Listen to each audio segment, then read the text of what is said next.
In American society, money is a taboo topic. We're taught at a young age it's improper to talk about it, but we're also bombarded with messages about the power and importance of money in our everyday lives. And by not talking about it, we miss out on the skills and lessons we need to effectively understand and financially plan. That changes today. Welcome to Money Tales. Hosted by Sandy Brager and Cami Doder, Money Tales brings more than 35 years of combined professional experience in personal finance to demystify money and demonstrate what it's like to speak openly about personal financial matters.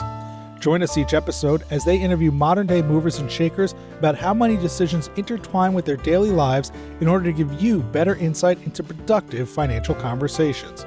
Subscribe today and register for our blog Fathom at aspiriant.com/podcasts to increase your money mojo. And now, here's Cami and Sandy.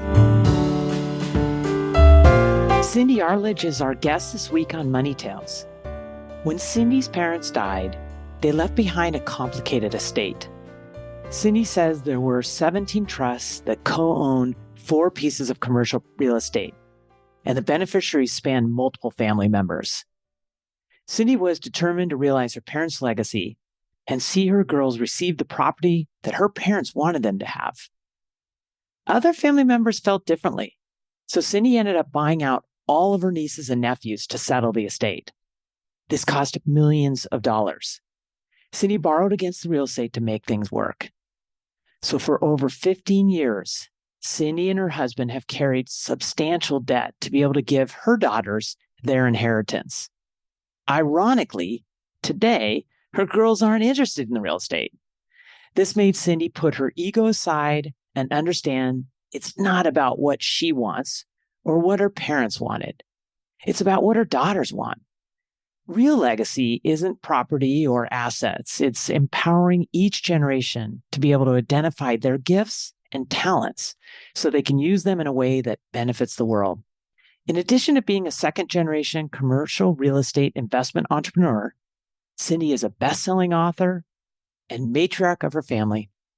Her vision is to see legacy planning become a recognized industry, and her goal is to help at least 1 million families create a legacy plan. Here are 3 key Money Tales conversation topics Cindy hits on in this conversation. First, how money will amplify whatever your relationship is with it. Second, she cautions how quickly a family can make wealth and then lose it. And third, how our minds are geared towards scarcity, from money to time and more. Cindy is focusing on having a conscious mindset and feeling abundant. We hope you share this episode with a friend, and please subscribe to Money Tales on your favorite podcast platform. Now, on to our conversation with Cindy Arledge. Welcome to the Money Tales podcast. I'm Cami Doder. And I'm Sandy Brager.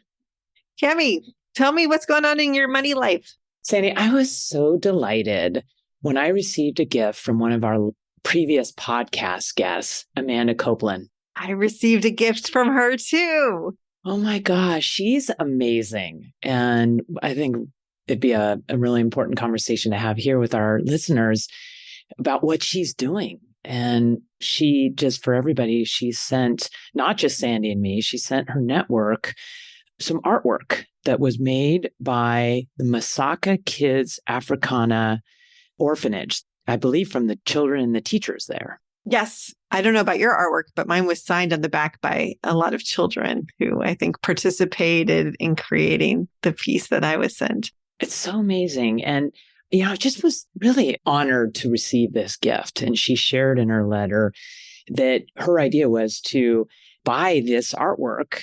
And in exchange, she basically is donating land for this orphanage to call their home and build dorms so that they always own it. This amazing gift she's given that impacts so many lives. Yes. And we each got a vibrant piece of art. And Amanda asked that we take a picture with the art so that she could send it back to the kids. So it's this beautiful boomeranging gift of love and contribution and community that crosses the globe. I was very inspired by Amanda. Yeah, what money can do. And I actually reached out to Amanda, and I love that she asked herself, how do I change the world? And she wondered what would happen if every person helped someone in their own country and someone in a different country. And so she spent the last year working with an inner city school in Chicago and the Masaka Kids Africana in Uganda to help them facilitate change. And wow, what a powerful message of what money and your intention can do to impact others. Yes. Thank you, Amanda. And thank you, Cami, for bringing that up. Absolutely. Well, let's welcome our guest today, Cindy Arledge. Welcome to the Money Tales podcast. Sandy, Cami, thank you so much for having me here. And I love the story that you just shared, Cami, because it talks about the power of connection. And, for me, the world is getting so much smaller. I recently took my grandson to the Johnson Space Center down in Houston. And it was so fascinating to me to read the quotes from the astronauts, because when they've gone out into space, time after time after time, they look back and say, we live on this little blue ball. And so I love, there are no boundaries from outer space. We're just human beings. So kudos for Amanda for recognizing that. And when you think about the butterfly effect, I'm just covered in goosebumps. So thank you for sharing that story, Cami. Absolutely. Cindy, would you introduce yourself? And in doing so, would you provide a couple pivotal moments that impacted you, just so our guests can understand a little bit more about you? Well, my name is Cindy Arledge, and I'm a second-generation entrepreneur from Texas. I can divide my life into 3 different sections. The first section is while my parents were alive. And when you're in business with your family and you lose your parents, they passed away 8 months apart. That is a traumatic time. So the first period of my life is before mom and dad, while they were still alive. The second one is that after they were gone. Between that and then the third section of my life is I walked 500 miles across Spain and completed the Camino de Santiago. And so that time between mom and dad died and the Camino was just really the dark night of the soul of processing what had happened to my parents, what had happened to the relationships that I had with my brothers and their wives and my nieces and my nephews. It was just this really dark period. But then after I walked the Camino, it's a new world. Wow, Cindy. I love you got the pilgrimage in that transition. And I'm impressed that you walked. I studied that when I was in high school and made it to Santiago de Compostela, the church at the end of the pilgrimage, but I've never actually got to do the journey yet myself. So there's a lot here for us to talk us about. Well, I love your yet. Cindy, let's go back in time and let's understand. Tell us about your earliest money memory. Growing up as an entrepreneur family, there wasn't a lot of line distinguishment between work and family. What was the family business? It was called Arledge and Sons Motor Company, because this is way back in the 70s. And one of my earliest memories is that I always wanted a horse. From the age of 2, I was that constant little kid. I want a horse. I want a horse. I want a horse. I want a horse.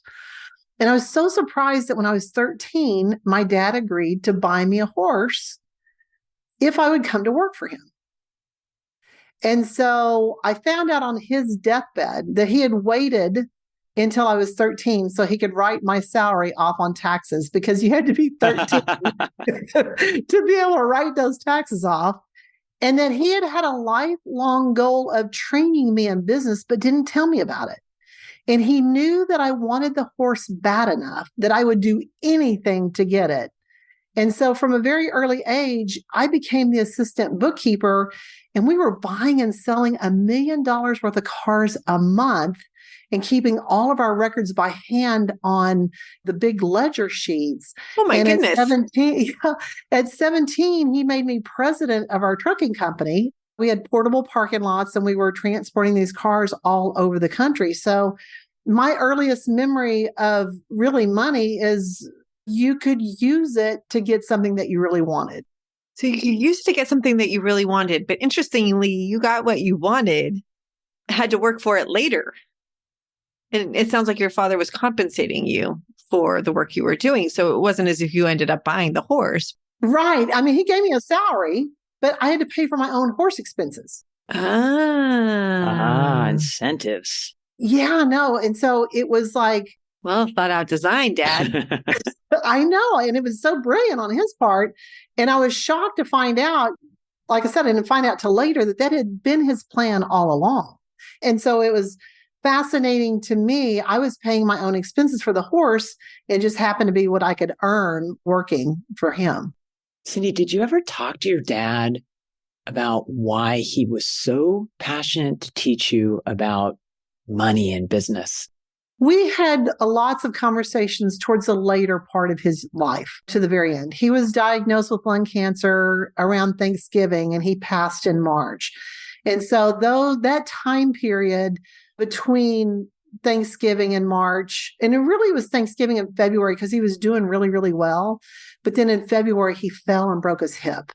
And when he fell and broke his hip, I knew it was over because very few people survive that while they're going through cancer treatment. But it was a very special time because we opened the doors and peeled back all kinds of conversations. The two of you? It was really my dad and myself because my mom was an Alzheimer's patient. And even though she just wasn't my mom anymore. So her capacity had diminished years before. And really my dad and we had cracked that door open when he turned 60 and he was only 76 when he passed. And at 60, I had a conversation with him that said, Dad, I'm not going to be nice to you anymore. We have things to talk about because he had had his first bypass surgery when I was in the 7th grade. He was only 40 years old. And he had a second bypass surgery when he was 50. Junior high, I was always afraid that if I made my dad mad, he would die. He had this heart disease. And so I bit my tongue. But when he turned 60, I said, you've outlived your warranty program. Like there's some things that we got to talk about. And, I've been 20 years afraid to have these conversations. So really our conversation started when he turned 60. And tell us, he turned 60. You had been afraid. How did you get the courage to have the conversation with him? I think it was because the next generation was involved. I had children by then. I was a single mom with 2 kids. And there was just a lot of hurt and anger. My mom and dad actually got divorced my senior year in high school and then remarried each other 6 months later. Oh. I know. It's a lot of trauma in your household, right? And then I had gotten married and actually got divorced and then got married again and had these 2 beautiful children. And I was going back to work with my dad as a single mom, and he was teaching me the real estate business at this point. He wanted me to do things. He was the kind of guy that is like my way or the highway. And so by that point in my life, taking care of my 2 daughters, and I just wasn't willing to play that role anymore. So I said, Dad, we got to go back and talk about things and talk about hurts that had happened between him and my mom's divorce. And I was setting boundaries with the way that he spoke to my kids. And so it was kind of self-preservation. Sounds quite empowering. How'd your dad take it? Well, I still have a button that he gave me, and it's so cute. It says, women that want to be equal to men lack ambition. I love that. And so it took me 15 years. And when he passed away, he kept every note and card that anybody had ever given him. He put this, think John Wayne from Texas, just like this very tough exterior, but he really had the heart of a kitten. And so when he passed away and we're going through all of his stuff, every card, every letter that my kids had given him, he just had this huge desk full of drawers of gifts, of cards. And then I went back and read the cards that he had given me. And I kind of matched them together. And one of the things that really made me so happy is that I earned his respect. And that was a big thing in our family. It seemed like your dad really believed in you. He did. Describe what that did for you. I'm going to tear up a little bit. Oh, Because I really love my parents and still do. And that's why I think it's so important, that time period of when they passed away. I didn't have that, like, who am I as a person? The way I'd been raised was to make them happy. And then when they passed away, it was about, I got to make myself happy. And it's still an ongoing process. It's been 17 years and our family is in flux again because I was set up as the executor of my parents' estate and trustee of my kids and ended up running real estate. And it's been 17 years now. And I've realized just this past year, my dad always wanted his grandkids to receive a monthly income of rental because we had these real estate properties. Well, fast forward 17 years, and my kids are almost 40. And last year, I gave them an opportunity to buy the real estate, buy me out, and start training them on how to run the real estate. And they don't want it. They don't want to run the real estate. And so this year, I've made the decision to sell the real estate, not be in business with them. And I'm giving myself permission to not do what my parents asked me to do because I've done it long enough. Wow. Cindy, this is deep stuff. Welcome to my world. And thank you for sharing all of this, by the way. So unpack this a little bit more for us. Your parents make it very clear there's a legacy that they have in mind. They choose you as the child to help realize that legacy for them. Things change in the world. The rising generation of the family isn't interested in that legacy. And you decide to cut the cord. The way you described it, it sounds like there was some relief, but tell us more about that. Because it's so hard for people to do. It is. And it hasn't happened overnight. It's actually one I've been struggling with for years. But to give a little bit better context to that, when my mom and dad set up their estate plan, Dad didn't follow everybody's advice. He was afraid of giving up control. So actually, when we settled their estate, it couldn't be settled because mother couldn't change her will because of her Alzheimer's. Dad changed his. He really wanted his grandkids. At the time, they had 8 grandkids plus my stepdaughter from my current husband. And my dad changed his will and added my stepdaughter to his estate plan, but my mother couldn't because she was an Alzheimer's patient. And what ended up happening was a legal nightmare. There were 17 trusts that were set up to co-own 4 pieces of commercial real estate. That sounds like a nightmare. Oh my God. It was the 9 children ended up 1/9 of the voting share, the 4 pieces of property. And on mom's side, they got a third and a third and a third of the principal when they turned 25, 30, and 35. And on dad's side, they never got any of the principal at all. So we couldn't even settle the estate because the 2 sides of their wills wouldn't work.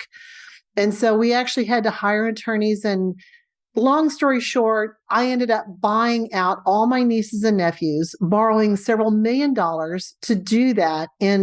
We settled the estate in November of 2008, right before the crash, right before the real estate crash. It must have been 2007.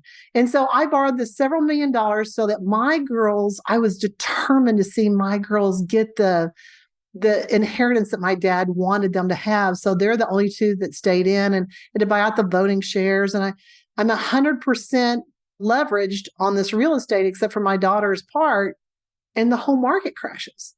I couldn't have sold those properties if I wanted to because the rents went down 75%. And so for the past 17 years, my husband and I have carried this debt to be able to give my daughters their inheritance. Now we've whittled it down. We don't owe that much anymore.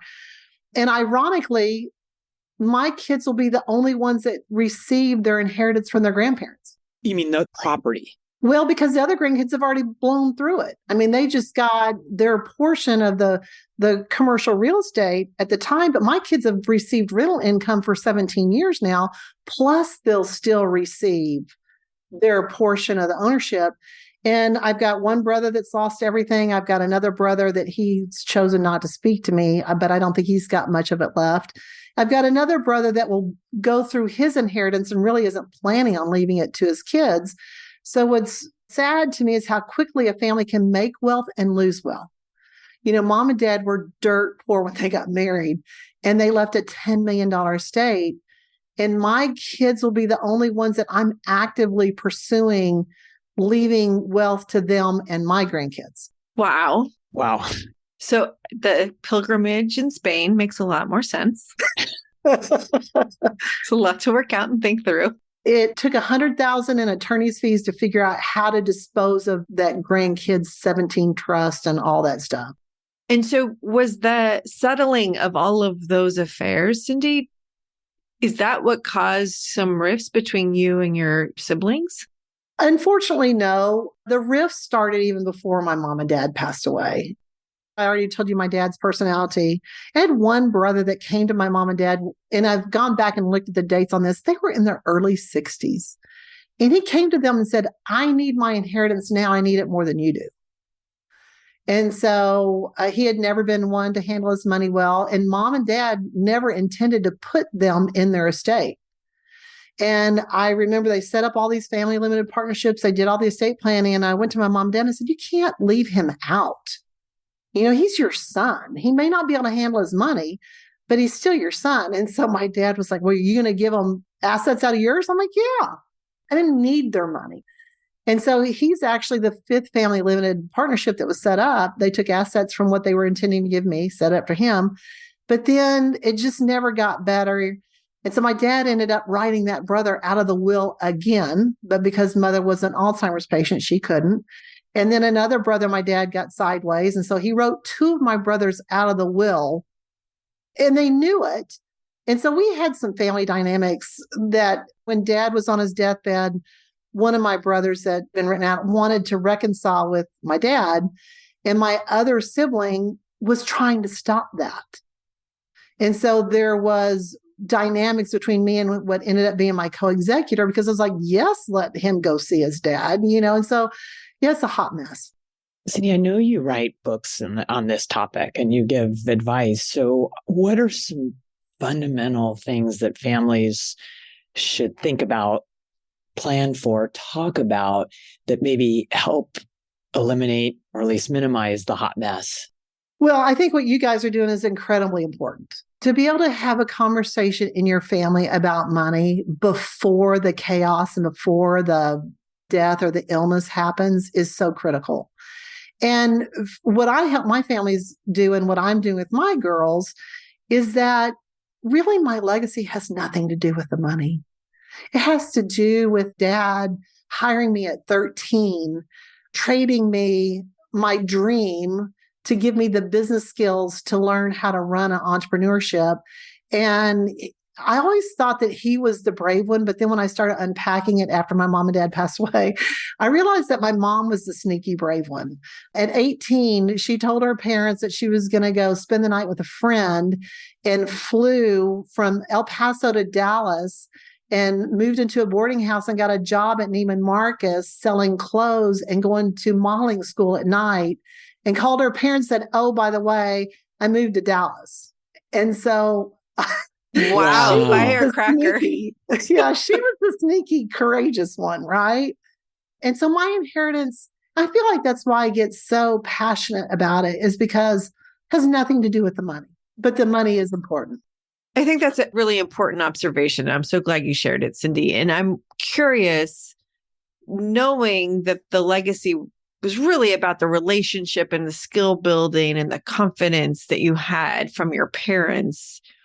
As your daughters were telling you, we don't want the real estate, how are you thinking about continuing the legacy forward, knowing it's not about the money, but there's money here, there's assets here? How'd you reconcile that? Well, the biggest aha that I've had over the last few years is that as a leader of the family, one of the skills that I'm working on, I help my clients work on, is, man, you got to put your ego aside. It was such a hit to my ego. Like I was going to be the second generation to break this 3-generational cycle. And I hired my daughter 10 years ago to teach her the real estate business. And I've been grooming her. And then for her to say, it's like, oh.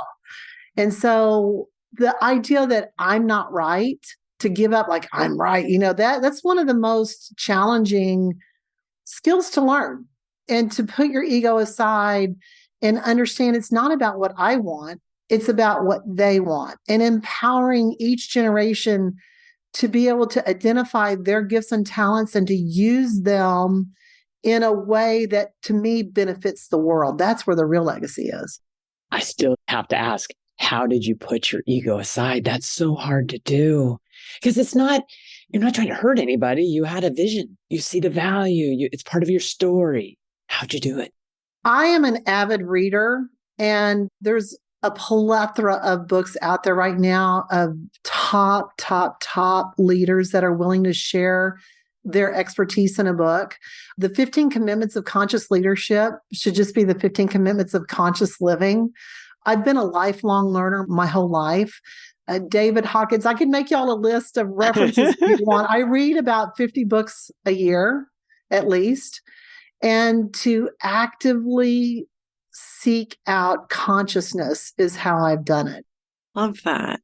Cindy, how would you describe your relationship with money today? Well, when my mom and dad passed away, I realized that it was confusion because money will amplify whatever your relationship is with it. So if you're greedy and you get more money, you'll be greedier. If you're generous and you get more money, you'll be generous. And if you're like me and confused, you will be more confused facing receiving more. So I think my relationship with money is less confused. And I'm actively pursuing experiences and knowledge that allow me to be abundant and prosperous. Now, it doesn't come naturally because our brains are wired for scarcity. And so if we wake up in the morning and we say, I don't have enough time, then we can know that we're in scarcity mode. Because whatever we're in, it doesn't necessarily have to do with money. And so I'm actively engaging with my relationship with money on a daily basis to be prosperous and not scarcity. I've never thought about how we're geared toward scarcity. When you talked about time, that was a really interesting perspective. Like just, you have to change that mindset. Yeah. And it's in all areas of your life. But our brains are wired for scarcity because our brains are wired to keep us alive. And so it's wired for scarcity. So consciousness is an active experience of what we have as humans. And I'll tell you how I discovered it. When I was writing my first book, I had somebody say, well, do you have to have a lot of money for this legacy planning to work? And I really thought about his question and I started digging into poverty and I discovered an author that teaches teachers how to help students who are being raised in poverty. And she did this great graph about poverty mindset, middle class mindset, and wealthy mindset, but she stopped there. And I realized it's a consciousness mindset that we can adopt to become prosperous and abundant instead of scarcity. And so really, when you think about this 3-generational cycle, it's in poverty, middle class, or upper class, because, they say it takes 3 generations to get someone out of poverty. Well, that's the same thing. You can lose wealth in 3 generations. So that's when I, to answer his question, discovered, this is about consciousness. With that in mind, I want to go to the word legacy because we've used it several times in this conversation. And I'm curious to know how you define that word for yourself and for the clients you work with. That's a really great question. And if I could find a better word, I would, because legacy, some people think of it as being your history. Some people think of it as being the money you leave behind. Harley Davidson describes it in their ads of riding their motorcycles. So legacy is a term that I wish I could replace it. But to me, it was the only word that was big enough to describe living your life to the fullest and making a difference. As we pair your desire to live consciously with your definition of legacy, what does that mean for you, Cindy, in the years ahead of you? Well, for the years ahead of me, the conscious legacy piece is about continuing to live my life to the fullest. Because what's fascinating to me is there's a lot of people with a lot of money that don't feel that they're abundant. They're in scarcity mindset of if the stock market goes down, they feel like they've lost something. And so they're in that scarcity mindset. So it's about how I live my life, first of all, and then defining how do I want to impact future generations, which is about having those conversations, inviting them into the conversation. And then the third piece of it is like, how do I want to impact the world? You guys gave a wonderful example at the beginning of this conversation that we had. And it's about using not only the financial things that we have, but our gifts and talents, because we all have unique gifts and talents to make the world a better place. Let me ask one more level down. What do you most want to do that you haven't yet done? I'm a big believer of aspirations, ambitions, and then actions, and that aspirations are something that you can never attain. And I've really been working hard. There's an amazing author named Marshall Goldsmith that I read one of his books twice last year. It was so great. It's called The Earned Life. And so my aspirations that I identified this year is to live optimal health, and then to use my gifts and talents to make the world a better place, and then to live as much time above the line of consciousness that I can. Cindy, you are focused. Yeah. I am, which is hysterical because I'm ADD. When you're passionate about something, you focus, you go deep. That's amazing. Well, and that was training. That was the training that I received at 13, keeping our books to the penny, because it was so funny. My mom's the one that trained me how to be a bookkeeper on ledger sheets. And we were buying and selling a lot of cars a month, and she would fudge a number. If she got in and she was a couple cents off, she would she just changed it over here and make it work. But I always had to have the numbers right. And so I think it's the training that I received at a very young age that really has helped me. I drive everybody else around me crazy, but I'm able to go deep on something. I think it's amazing that your parents' business was Arledge and Sons, and their daughter has done so much to carry forward what your parents have created. And it's been a joy to hear your stories today. I'm curious, Cindy, what's your next money conversation going to be, and who's it going to be with? Well, my next conversation is going to be tomorrow, and it's with my book club. We really consider ourselves a tribe, and we are rereading the book, The Prosperous Heart. And it's a 12-week journey, and we will be meeting at noon tomorrow covering chapter 1 because we're starting the Prosperous Heart journey over again. What a great conversation, Cindy. This has been really enlightening and fun, and I really appreciate you sharing the hard stuff and the happy stuff with us. Tell us, how could our listeners reach you? The easiest way is just at cindyarledge.com. That keeps it simple. Well, thank you so much, Cindy, for that and for joining us on Money Tales. Thank you, Cindy. Thank you for having me. It's just been such a pleasure. And I hope that this adds to the wonderful library that you guys have created and make it easier for families to talk about money. Thanks for listening to the Money Tales podcast. If you've enjoyed this episode, share it with someone you think would benefit from listening. And leave us a review on your favorite podcasting platform. Your ratings and reviews help more people find our podcast. If you're inspired to gain clarity and peace of mind about financial matters, don't hesitate to reach out to our team at Asperient. Go to asperient.com/start a dialogue. Or you can email Sandy and me at podcasts@asperient.com.